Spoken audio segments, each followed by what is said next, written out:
Olá, terapeutas infantis fora da caixinha, tudo bem com vocês? Eu sou a Paulinha Psicoinfantil, psicóloga infantil, especialista em autismo, fundadora do Psicoplano Infantil, o plano de ação do terapeuta infantil. Se você não conhece o Psicoplano Infantil, tá sempre aqui embaixo na legenda de todos os vídeos, tem informações sobre o Psicoplano Infantil e todas as minhas redes sociais também. Nesse vídeo, eu quero conversar com vocês sobre rigidez cognitiva no autismo ou rigidez comportamental no autismo, tá? As duas palavras são bem próximas, uma diz mais ao comportamento e a outra diz mais ao pensamento. O fato é a rigidez no autismo, tá? O que ela é, da onde ela vem, como é que a gente faz para trabalhar isso no consultório, porque eu tenho certeza que se você atende autistas, um dia isso vai passar na sua cabeça, essa dúvida vai vir, e aí você já tem teu plano de ação aqui com a tia Paulinha. Então bora lá aprender juntas.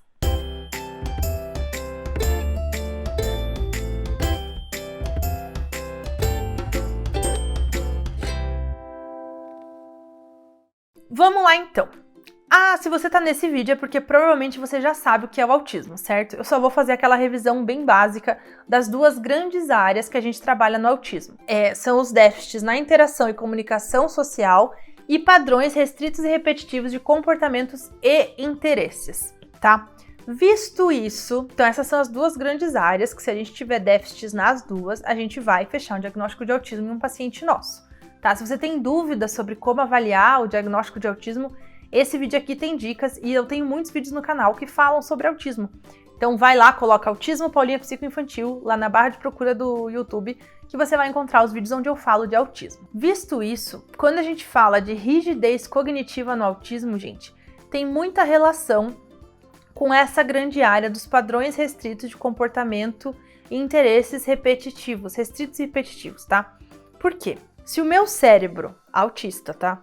Ele descobre que para fazer um caminho, por exemplo, para ir da minha casa até a escola, eu pego a rua ABCD, eu entendo que se eu quero chegar na escola, eu só consigo ir com a rua ABCD.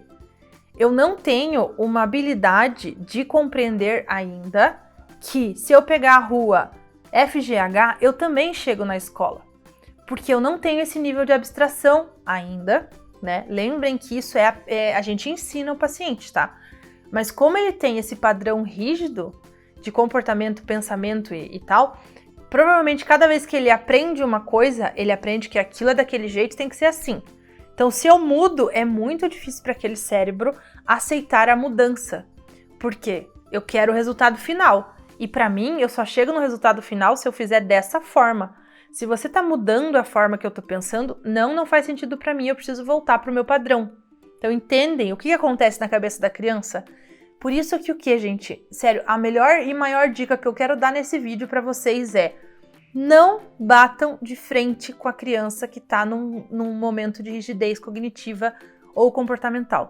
Não adianta bater de frente, arrancar da mão dela, forçar ela. Não é assim que você vai trabalhar isso. Dessa forma você pode gerar grandes aversões no teu paciente, dele não querer mais nem entrar num carro, por exemplo. Se toda vez você muda a rua muitas vezes, talvez entrar no carro para ele vire um lugar muito aversivo, porque ele não sabe mais o que esperar. E essa imprevisibilidade gera muita ansiedade, essa criança não tá se sentindo confortável, e essa ansiedade gera um super desconforto. Então ele vai, sempre considerar que o carro é um lugar muito desconfortável, temos um problemão, tá? Então quando vocês forem trabalhar com a rigidez cognitiva no autismo, primeiro, tentem compreender aquela criança. Por que será que ela está fazendo isso desse jeito? Por que será que ela chora quando eu mudo o caminho? Por que será que o bloquinho vermelho fica no vermelho, o azul no azul, o amarelo no amarelo? Por que será aquela linha A, B, C, D, E, F, G, H? Por que será que os números ficam assim? Porque aquilo dá um sentido para o mundo dela. Aquilo faz com que o mundo esteja organizado, padronizado e as coisas em seus devidos lugares, tá?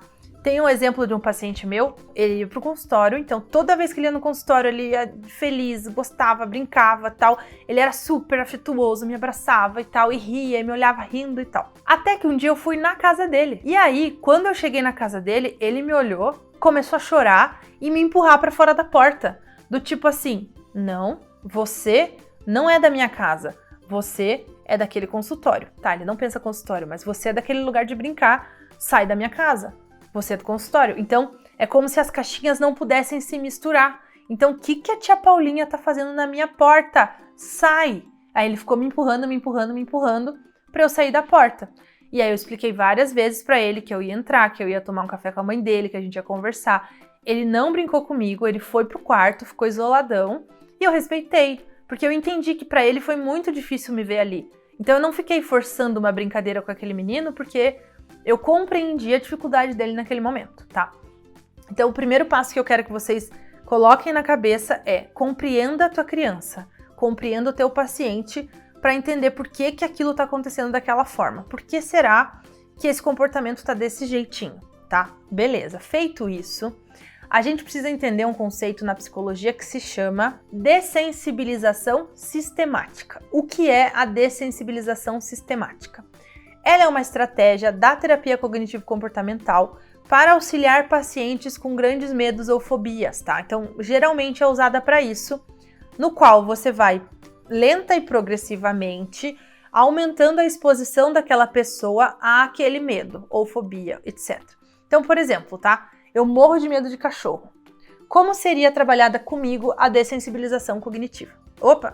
Dessensibilização sistemática. Primeiramente, eu ia numa psicóloga, ela ia entender o motivo, tentar encontrar o porquê que eu tenho medo de cachorro, o que aconteceu para eu ter medo. Então tem essa primeira fase de entender o porquê que essa pessoa pensa desse jeito. Aí ela ia começar a me expor lenta e progressivamente a situações com o cachorro. Lembrando que não é o cachorro real ainda, tá, gente? Começa pequenininho, tipo cartas de cachorro, ursinhos de pelúcia, vídeos de cachorro, barulhos de cachorro. Cachorros à distância, cachorros presos numa grade, cachorros andando numa rua onde tem cachorros. Então, entendem que eu tô aos pouquinhos aproximando essa pessoa de cachorros, para um dia talvez ela estar numa sala onde tem um cachorro, para um dia talvez ela estar mais perto de um cachorro numa sala, para um dia talvez ela passar a mão num cachorro, para um dia talvez ela pegar no colo um cachorrinho pequeno, tá? Lembra que ainda é filhotinho, assim. Aí depois é um cachorrinho maior, então você vai aproximando essa pessoa daquilo que ela tem muito medo e criando uma resposta positiva do ambiente. Então eu vou dessensibilizando o medo, tá? Então partiu desse princípio e a gente faz a mesma coisa com a rigidez cognitiva no autismo. Então o que eu vou fazer? Pequenas mudanças que voltam ao mesmo. Então, por exemplo, meu paciente gosta de sempre empilhar vermelho com vermelho, com vermelho, com vermelho, com vermelho, com vermelho. Aí eu vou brincar um dia, eu vou pôr o amarelo, ele vai olhar, ele já vai querer tirar, eu vou tirar e vou pôr o vermelho de novo. Então vocês viram que foi uma mudança assim, ó, desse tamaninho, mas foi 2 segundos que ele autorizou aquilo acontecer. No outro dia eu vou fazer de novo, vermelho, vermelho, vermelho, eu vou pôr um azul, ele vai olhar, eu sei que ele vai se irritar, eu tiro e ponho o vermelho. Então, aos pouquinhos eu vou mostrando que tá tudo bem a gente fazer pequenas mudanças. Crianças que têm dificuldade com as ruas, mudança de rua, a mesma coisa. Sai de casa, o mesmo caminho, nananã. Quando estiver quase chegando no lugar, muda um pouquinho o caminho, muda um pouquinho onde o carro foi estacionado, muda o lado da rua. Então você sempre chega pela direita, se der, né? No outro dia você chega pela esquerda. Você sempre para na garagem assim, um dia para de ré. Então são pequenas alterações naquelas interações que você sabe que são difíceis para a criança, para que ela vá criando a compreensão de que, opa, esse caminho também chegou na escola. Opa, mudou de novo. Ah, também chegou na escola. Vai ter choro? Vai ter choro. Eu posso deixar a criança chorando por vários minutos porque para lidar com uma frustração? Não pode. Não é o recomendado, tá? Claro que no carro, talvez tenha o tempo de você dar aquela última voltinha na quadra e a criança vai chorar. Tudo bem, você já tá chegando na escola. Vejam que a estratégia é: eu não vou mudar o caminho na primeira rua que eu saio de casa, porque até chegar na escola é muito tempo dessa criança frustrada. Então eu mudo no finalzinho, aí depois eu mudo no meio, depois eu posso mudar no começo. Isso, gente, pode levar tipo de 1 mês a, 2 anos. Não quer dizer que é do dia pra noite. É progressivo e na medida que a criança dá conta daquilo. Ai, como é que eu sei se ele tá dando conta? Gente, a resposta dele, se você vê que ele só fica assim, tipo, mudou a rua, mudou a rua, mudou a rua, ele tá dando conta? Filha, a gente já tá chegando na escola, olha, a escola tá ali na frente, a gente tá chegando. Vai nomeando o que tá acontecendo para ajudar essa criança. Nem muita informação e nem silêncio total, tá? Porque se você começa, não, a gente tá chegando, estamos chegando, não, filha, a gente tá virando a rua, virar a direita, virar a esquerda, é muita informação. Tenha uma frase e use sempre a mesma, tipo, estamos quase chegando na escola, estamos quase chegando na escola, estamos quase chegando na escola, a escola está ali na frente, a escola está ali na frente.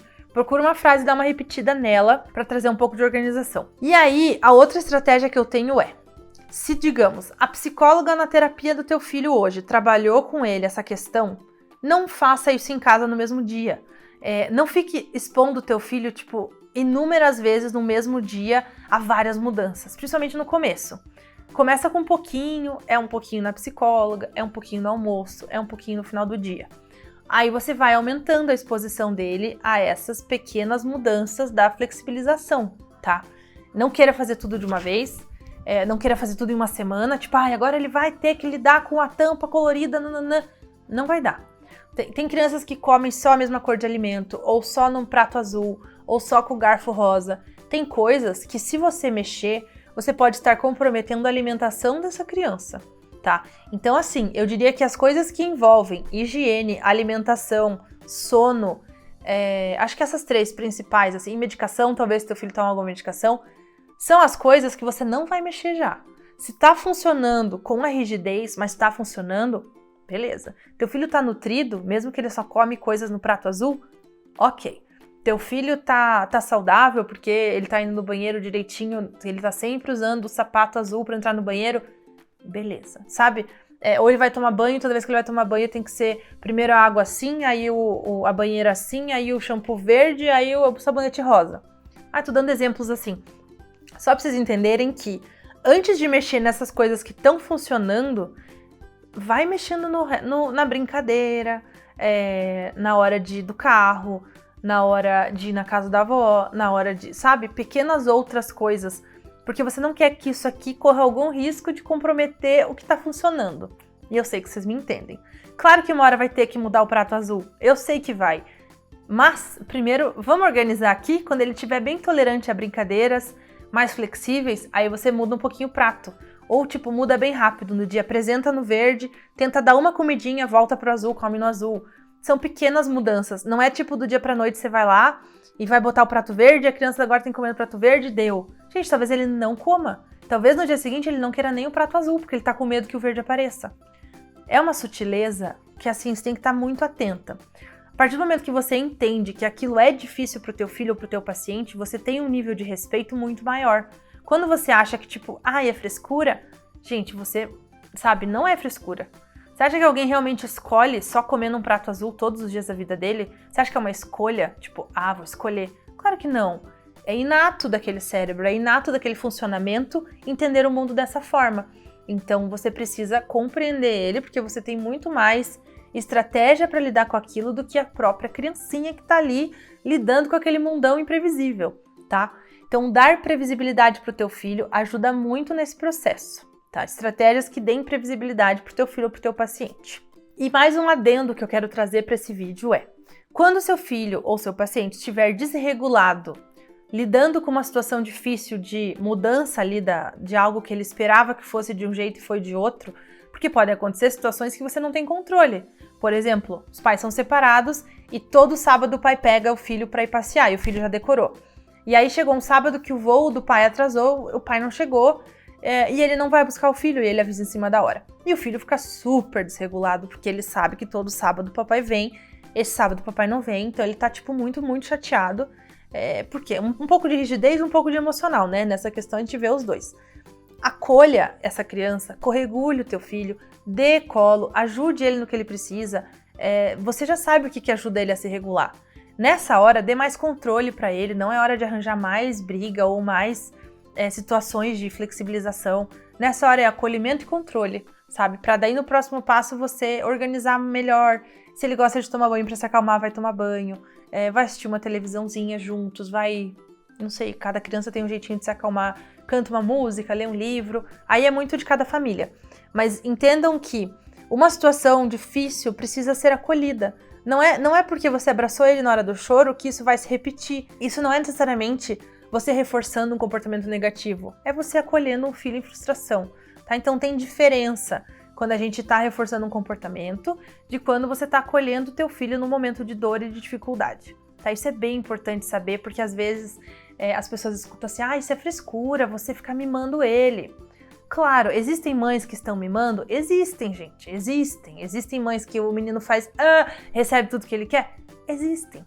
E é por isso que cada caso é um caso. Como terapeuta, a gente tem que estudar muito bem cada situação, cada família, como é que os pais lidam com as coisas, quanto que dói naquela mãe ver aquele filho chorar, por que dói tanto naquela mãe o choro, por que ela não aguenta o choro, e fazer essa pesquisa a fundo, tá? Então, espero que esse vídeo tenha trazido para vocês um pouco mais sobre a rigidez cognitiva ou rigidez comportamental no autismo. Qualquer outra dúvida ou ideias ou estratégias que vocês já usaram e gostaram, coloca aqui nos comentários, que o teu comentário sempre pode ajudar uma outra pessoa que tá por aqui. Dá um like nesse vídeo para eu ficar bem feliz, porque eu tô me dedicando. E se inscreve no canal, tá bom?